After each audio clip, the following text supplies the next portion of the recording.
वज़िल कुर्बा, और रिश्तेदारों के साथ। रिश्तेदारों के साथ हुस्न सलूक, इसमें उसूल याद रखिए कि जो करीब तर है उनका हक ज्यादा है और जो दूर है उनका हक कम है। करीब तर कौन है? माँ बाप के बाद कौन है? औलाद। अकरबा में सबसे ज्यादा करीब तो औलाद होती है ना, फिर औलाद की औलाद है। इसी तरह बहन भाई हैं, फिर उनके बच्चे। तो बहन भाइयों का हक ज्यादा है बनिस्बत बहन भाइयों के बच्चों के, ठीक है। इसी तरह खाला मामू, उनका हक ज्यादा बनिस्बत उनके आगे बच्चों के।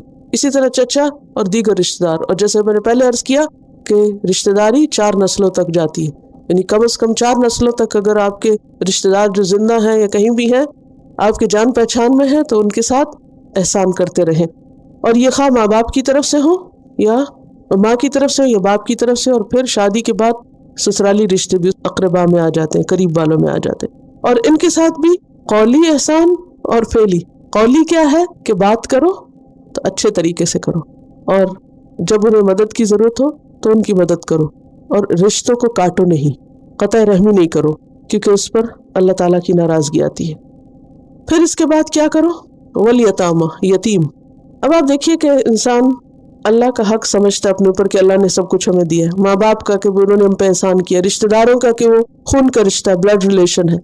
लेकिन उसके बाद यतीम और मिस्कीन सोसाइटी का कमजोर तरीन हिस्सा, उनका हम पर कोई एहसान नहीं होता। पिछली कैटेगरी में ये सब कौन है? जिनके किसी न किसी तरह हम पर एहसान है, लिहाजा हमारा फर्ज बनता है कि हम उसको लौटाएं। मगर यतीम और मिस्कीन, उनका हम पर कोई एहसान नहीं। लेकिन अल्लाह ताला हमसे क्या चाहता है? उनको भी दो जो तुमको देते हैं, और उनके साथ भी अच्छा करो जिन्होंने तुम्हारे साथ कभी कुछ भी नहीं किया। ये इस्लाम की अखलाकी तालीमात है जो बनी इसराइल को दी गई, और उसके बाद हमें भी यही दी गई। और यतीम को क्यों? क्योंकि बाप के मरने की वजह से यतीम बच्चों की ज़रूरियात और उनकी तरबियत और बाज़-औक़ात उनके माल की संभाल, उनके माल को लुक आफ्टर करना, उसके लिए कोई अवेलेबल नहीं होता। हर शख्स अपनी ज़िंदगी में मसरूफ़ है, हमारे पास वक्त नहीं। और अगर हम आज अच्छा करें कल हमारे पल्ले पड़ जाएंगे, ये रोज़ हम पे डिपेंड करेंगे। तो इंसान क्या चाहता है कि किसी न किसी तरह उनसे जान छुड़ा ले, क्योंकि यहाँ एहसान का हुक्म दिया जा रहा है, यतामा से एहसान करो। अच्छा, जब जान छुड़ानी होती तो फिर लोग क्या करते हैं? सख्त बर्ताव करते हैं, बेरुखी करते हैं, डांट डपट देते हैं। कुरान मजीद में एक और जगह क्या कहा गया? अम्मल यतीमा फला तक़हर, बदतमीजी नहीं करनी यतीम से, उससे डांट डपट नहीं करनी, उसके साथ जबरदस्ती और सख्त मामला नहीं करना, उनके साथ अच्छा सलूक करना है। और फिर यह है कि उनकी कफालत, चूंकि बाप की जिम्मेदारी होती है ना कि वो बच्चों को देखे किधर जा रहे हैं, अच्छा कर रहे हैं बुरा कर रहे हैं, तो बाप के ना होने की सूरत में अखलाकी जिम्मेदारी है तुम्हारी यतीम बच्चों की परवरिश कैसे हो रही है, क्योंकि एक औरत के बस में नहीं होता पूरी नस्ल को सीधे रस्ते पे लगाना, इसमें मर्द का ताउन बेहद ज़रूरी होता है। तो ऐसे में अगर किसी का बाप ना हो तो बच्चों के बिगड़ने का अंदेशा ज़्यादा होता है, या उन बच्चों की जो आइंदा ज़िंदगी की प्लानिंग है, फ्यूचर प्लानिंग है, या उनकी पढ़ाई लिखाई है, या उनकी शादी ब्याह है, उसकी जिम्मेदारी लो। ये है उनके साथ एहसान। बस आमतौर पर आप देखें कि बाप जिंदा है तो बचपन से सोचने लगते हैं कि अच्छा कहाँ पढ़ाएंगे, क्या बनेंगे, क्या करेंगे, उठ रहे हैं, जाग रहे हैं, सो रहे हैं, किस दोस्त के साथ जा रहे हैं, ये सारी चीज़ें माँ बाप देखते हैं। लेकिन जब वो नहीं सर पे होते और कोई भी और कहे कि हमारी हेडेक नहीं है, तो ये इंतहाई गलत बात है। नहीं, तुमसे अहद लिया जा रहा है कि तुम इनका भी ख्याल रखोगे। फिर उसके बाद मसाकीन आते हैं, माँ बाप हैं लेकिन बीमार हैं या हैंडीकैप है या कोई और वजह है जिसकी वजह से बैठे हुए। मसाकीन क्या?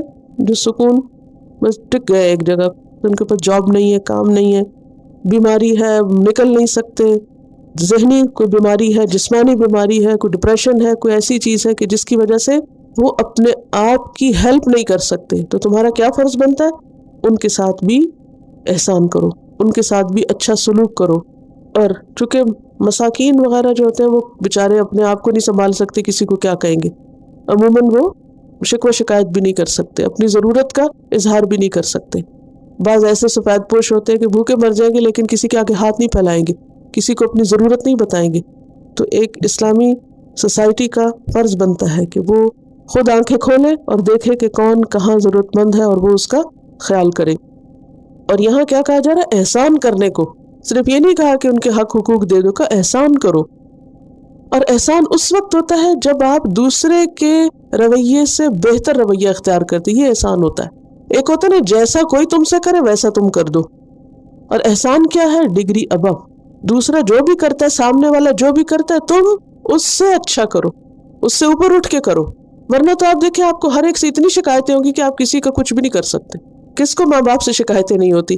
کس کو رشتہ داروں سے کوئی شکوہ شکایت نہیں ہے؟ کوئی ایسا کہ جو کہ نہیں میرے رشتہ دار تو بہت ہی اچھے ہیں اور میرا بہت خیال رکھتے ہیں اور مجھے ان سے کوئی شکایت نہیں. ہر ایک کو کچھ نہ کچھ ہوتا ہے.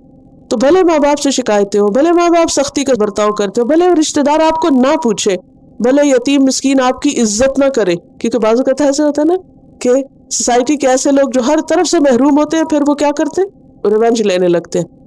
اور کچھ نہیں تو بدتمیزی کریں گے، بد کلامی کریں گے، پیچھے باتیں کریں گے، یا کسی نہ کسی طرح تنگ کریں گے، ستائیں گے. تو احسان کا مطلب ہے ان سارے فیکٹس کے باوجود تمہیں کیا کرنا ہے؟ اچھا کرنا ہے. یہ ہے انسانیت. وَإِذْ أَخَذْنَا مِيثَاقَ بَنِي إِسْرَائِيلَ